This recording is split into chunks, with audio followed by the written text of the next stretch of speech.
ბოლო დღეებში ქვეყანაში ნარკოტიკებთან დაკავშირებული ვითარება კიდევ უფრო დამძიმდა. ოფიციალური მონაცემები სრულსურათს არაჩვენებს, თუმცა რეალობა განგაშის საფუძველს იძლევა. მარტო ბოლო რამდენიმე დღეში ქვეყანაში არაერთი ახალგაზრდა გარდაიცვალა ნარკოტიკის მოხმარებით.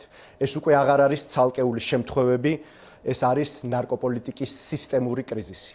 საქართველოში წლებია არ არსებობს ნარკოტიკით გამოწვეული გარდაცვალების შემთხვევათა რეალური და გამჭვირვალე სტატისტიკა. საზოგადოებას მიზანმიმართულად უმალავენ სიმართლეს.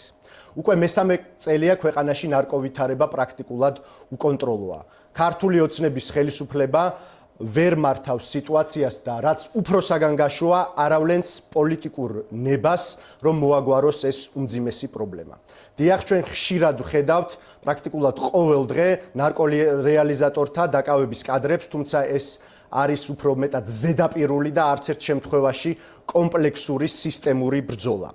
არ ჩანს სისტემური პოლიტიკა, არ არსებობს პრევენცია, არ მუშაობს რეაბილიტაცია. ხშირად დამოკიდებულ ადამიანებს სამართალდამცავის სისტემა უფრო მეტად აღიქვამს როგორც დამნაშავეს და არა როგორც დახმარების საჭიროების მქონე პირებს. საქსტატის მონაცემებით მარტო 2025 წელს მსჯავრდებულთა რაოდენობა 22767 პირს შეადგენდა. აქედან ყველაზე დიდი კატეგორია სწორედაც რომ ნარკოდანაშაულს უკავშირდება და განისაზღვრება 5322 პირით. 2024 წელს ეს კატეგორია შეადგენდა 2814 შემთხვევას, რაც იმას ნიშნავს, რომ მარტო ერთ წელიწადში მაჩვენებელი არის გაორმაგებული. ნარკოდამოკიდებული ადამიანები რჩებიან ფაქტობრივად სახელმწიფოს მხარდაჭერის გარეშე, იმიტომ რომ ჩანაცვლებითი თერაპიის სისტემა ფაქტობრივად არ მუშაობს, ის არის მოშლილი და ვერ პასუხობს არსებულ უმძიმეს გამოწვევებს. ჩანაცვლებითი თერაპიის რეფორმის შედეგად შავი ბაზრის გაძლიერება არის უკვე აშკარა, დამოკიდებული ადამიანები უფრო მეტად მიმართავენ, რა თქმა უნდა, შავ ბაზარს, არალეგალურ ბაზარს, რაც აძლიერებს ამ ქვეყანაში კრიმინალურ სისტემას და ზრდის დაბინძურებული ნივთიერებების შემოდინებას. საქართველოში კრიმინალური სინდიკატები ძლიერდება, კონტროლი რეალურად მოშლილია და ეს იმას ნიშნავს, რომ სახელმწიფო პრაქტიკულად უარს ამბობს საკუთარი მოქალაქეების სიცოცხლის დაცვაზე.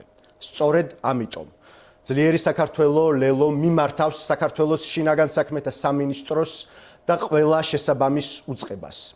დაუყოვნებლივ გადახედო ნარკოპოლიტიკას, რომელიც დღეს აშკარად მოშლილია, მეორე დაუყოვნებლივ გამოაქვეყნონ ნარკოტიკით გამოწვეული გარდაცვალების შემთხვევათა სრული და რეალური სტატისტიკა და რაც ყველაზე მთავარია, მიიღონ ქმედითი სისტემური გადაწყვეტილებები, რათა შეჩერდეს ქვეყანაში ნარკოპანდემიის ახალი ტალღა.